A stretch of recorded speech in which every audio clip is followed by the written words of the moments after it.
mais diggante Pastef ak Macky il n'y a pas eu toutes les lignes rouges ont été franchies loolu nag parfois ce serait vraiment être parfois de mauvaise foi nga ne c'est à cause de Pastef c'est pas Pastef parce que souvent loolu la ñuy wax mënoo tamit ne Macky rek violence beeg saaga yu bëri des fois da nga dégg gars yi naan xëy na. non c'est avec l'avènement de. non les responsabilités sont partagées c'est des responsabilités la yoo xamante parce que comme ni mu ko waxee.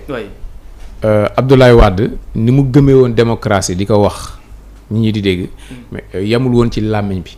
Abdoulaye Wade daf ko doon dund. am na foo xamante ni bu fa yeggee dafay jox primeur bi démocratie. c'est vrai ak sagu Sénégal image du Sénégal. da koy jaral moom mu reculer. da koy jaral moom mu bàyyi le 23 juin. mais loolu fekk si Macky Sall. élégance boobu noonu am na lu si Macky Sall am mais du si Abdoulaye Wade taseeg waa Pastef donc ñoom ñaar bu ñu tasee moom moo jur. ñaar ñu dul reculer. moom moo jur lii nga xamante ne moom moo xew tey ci langue politique bi ci penc mi. waaw ñii saaga ñii dal ci kaw ñii dal ci kaw ne mu doon kii bu xëccee kii xëcc mais day. c'est en plus da nga koy xam ba c'est le débat politique. Regarde bien sur les télévisions aussi au Sénégal soit les gens n'acceptent plus que les gens aient une couleur grise soit tu es blanc soit tu es noir. da ngay gis ku naan lan mais yéen seen télé bi pourquoi ngeen di invité benn Ameth Ndoye parce que dafa jàpp ne Ameth Ndoye dafa bañ Sonko kenn waratu ko jox la parole. waratul wax. xam nga loolu la ñuy wax ah. non loolu la ñuy wax waaw tu vois beaucoup de commentaires. non pourquoi ngeen di jox parce que gis nga.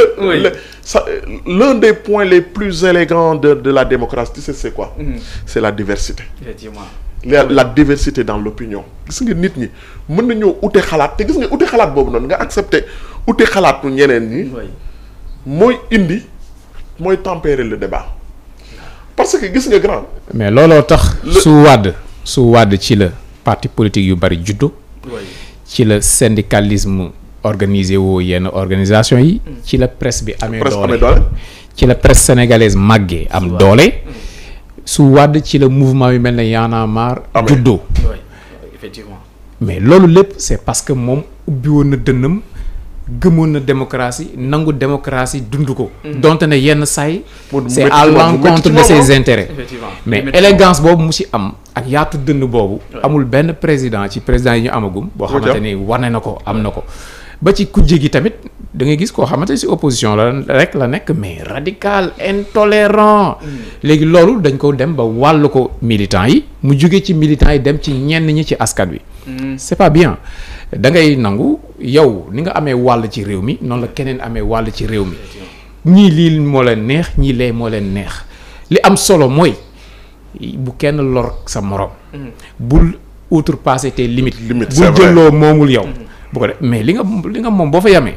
respecté la ci mais di waru fi exister loolu lu bees la. te nag jëmewuñu fu baax. mais grand dafa am loo xam ne gis nga dans une démocratie. nit ñi dañuy wax naan dans bi ngay def droit. le seul ministère qui est géré par l'opposition c'est le ministère de la parole. et des critiques. loolu moom c'est le ministère de l'opposition moo koy gérer quelle que soit la démocratie moom la am. te ce qui est loufoque dans tout ça mooy ce ministère y a pas de rémunération. yaa koy jël sa bopp amul fay. mais grand yow ki nga fay nga am droit à exiger ay résultats ci moom. mais ki nga xam ne benn ministère rek la mën a gérer muy ministère wax critique. mais bàyyi ko mu exercer ko pleinement. na ko def ci respect rek.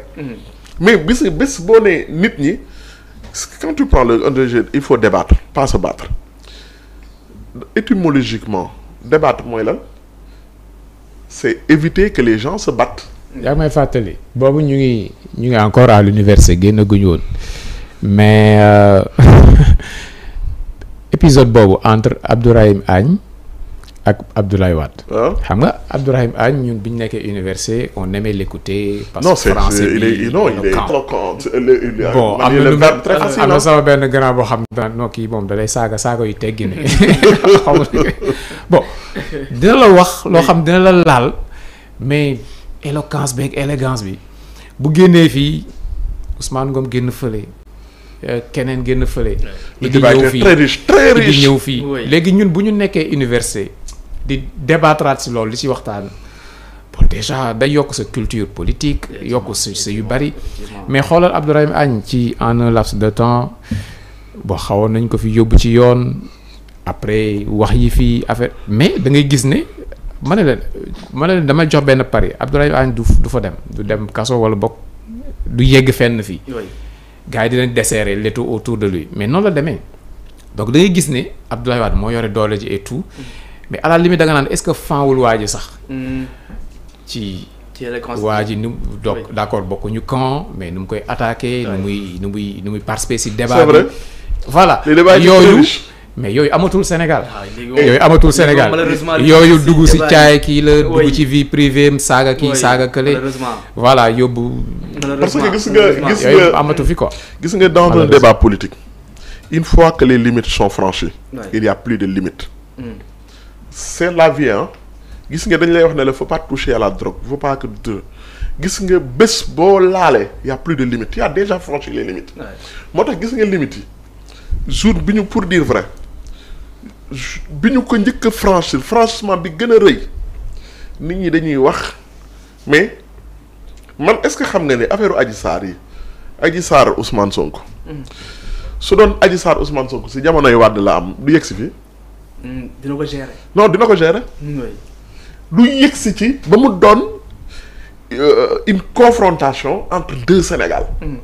parce que parfois tamit gis nga sooy gouverner c'est prévoir il y a beaucoup de choses yoo xam ne gis nga dafa am coow yoo xam ne boo ci xasee ba dugg si une fois que les limites sont franchies rek y a plus de limites da ngay di dem kii day dem ba ëllëg yi nga xamante ni kat ñun ñi dem nañ ne non dañu war a arrêter wala le peuple décider arrêter boppam parce que à chaque fois quand les hommes politiques ne peuvent pas trouver un terrain d'entente c'est au peuple de prendre ses responsabilités et c'est ce qui s'est passé normalement exactement donc da ngay gis Pape Sall dafa am loo am solo muy wax ci ay Abdourahim Agne mais am na beneen ay élégance boo xam ne amoon na ci diggante boo xoon naa ko sax Abdoulaye Wade ak Khalifa Sall.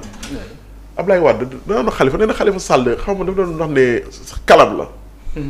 chaque fois da ngay gis ne il faisait tout mais Khalifa Sall dafa lui rendait cette monnaie là du attaquer Abdoulaye Wade. ci ni muy gérer pour bi mais ñoom ñaar.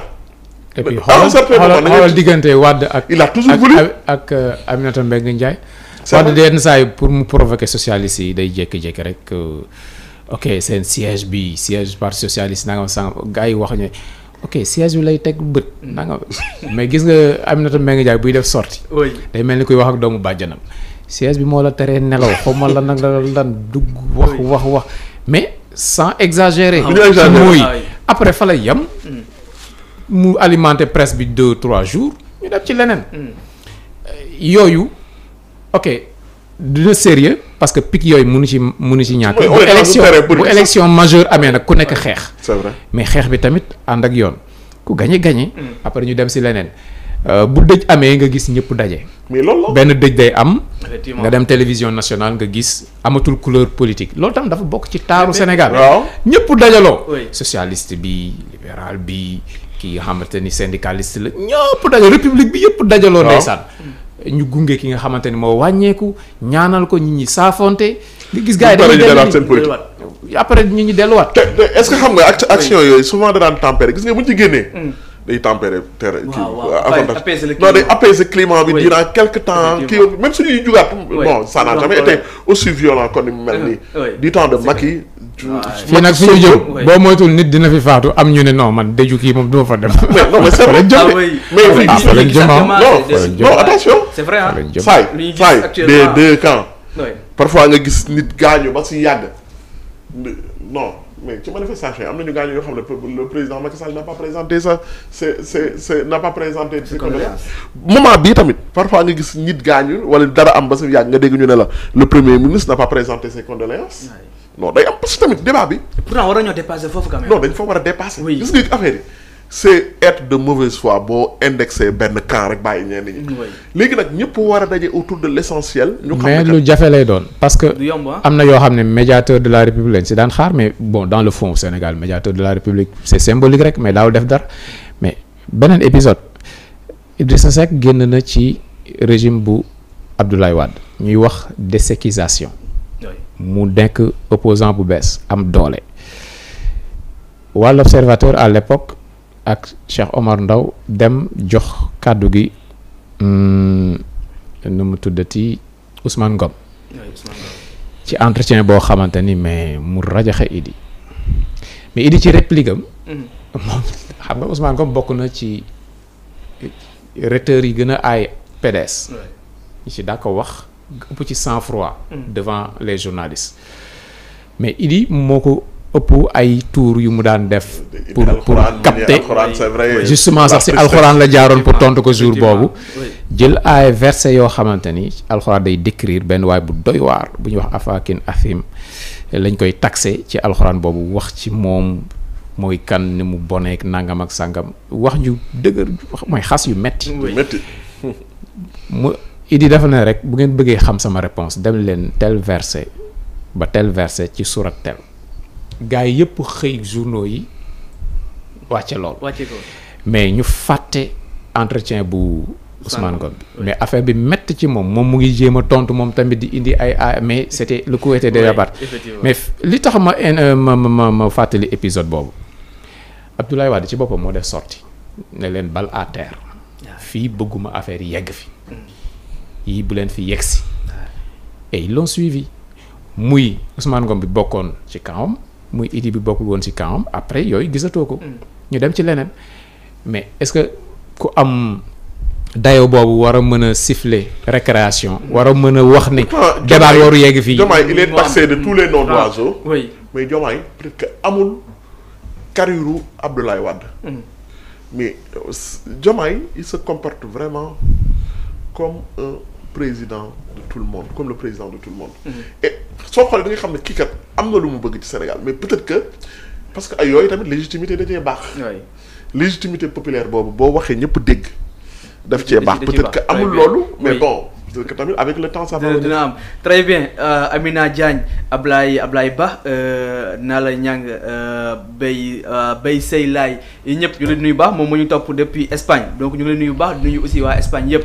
Alors on va parler d'un autre point, on va évoquer l'affaire Wally Ballago Seck ak lépp li nga xam ne